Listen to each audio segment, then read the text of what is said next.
Dito kami kakain ngayon sa Shake Shack sa ATC. Kaya lang, pagkakita ko sa menu board nila, parang gusto ko na lang lumabas at magyaya sa McDo. Pero nakatingin na kasi si kuya, kaya napilitan na ako mag-order. After a few minutes, ready na yung order namin. Sa pamilya namin, ako lagi ang nag-order kasi ako yung magbabayad. Tapos si Jeff yung kukuha ng food sa counter. Kaming tatlo lang ang magkakasama ngayon kasi si Jess may ibang kadate. Easy price.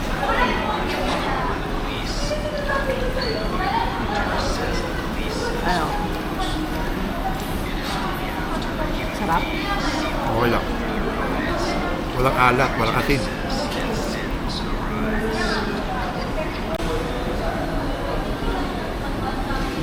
I mostly taste chocolate. What? Strawberry yan, ito yung chocolate eh. I taste a little bit of chocolate. And also, it's kind of thick.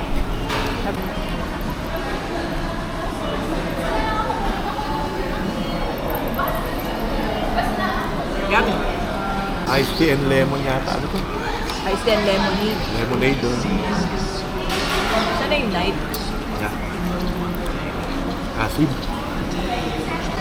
This is chicken burger.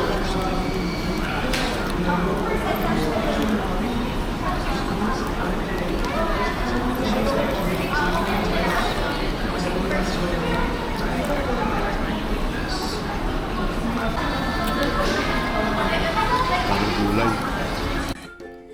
Masarap yung mga burger nila, pero sa serving size at price, medyo expensive siya for us, kaya hindi ako sure kung ulit pa kami dito. Thanks for watching!